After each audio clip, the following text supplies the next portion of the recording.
വൈകുന്നേരം ചായക്കൊപ്പം കഴിക്കാൻ കടല താളിച്ചെടുത്താലോ? വെള്ളക്കടലയോ കറുത്ത കടലയോ നിങ്ങളുടെ ഇഷ്ടാനുസരണം എടുക്കാവുന്നതാണ്. ഞാനിവിടെ 1 കപ്പ് വെള്ളക്കടല കഴുകി വൃത്തിയാക്കി 3 ഇരട്ടി വെള്ളം ഒഴിച്ച് കുതിരാൻ വെച്ചിട്ടുണ്ട്. വൈകുന്നേരത്തെ ചായക്കൊപ്പം കൂട്ടാനാണെങ്കിൽ രാവിലെ തന്നെ കടല വെള്ളത്തിലിട്ട് വെച്ചേക്കണേ. കുതിർന്ന കടല കുക്കറിലേക്കിട്ട് 3/4 ടീസ്പൂൺ ഉപ്പും ചേർത്ത് ആവശ്യത്തിന് വെള്ളം ഒഴിച്ച് നന്നായിട്ട് വേവിച്ചെടുക്കണം.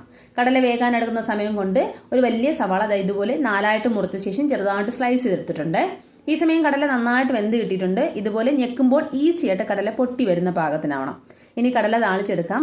ഒരു പാനിൽ 1.5 അല്ലെങ്കിൽ 2 ടേബിൾ സ്പൂൺ ഓയിൽ ഒഴിച്ച് 1/2 ടീസ്പൂൺ കടുകും എരിവിന് ആവശ്യത്തിന് വറ്റൽമുളകും മുറിച്ചിട്ട് കൊടുക്കാം. കൂടെ 1-2 തണ്ട് കറിവേപ്പിലയും ചേർത്ത് ഫ്രൈ ആകുമ്പോൾ അരിഞ്ഞു വെച്ചിരിക്കുന്ന ഉള്ളിയും കൂടെ ചേർക്കാം.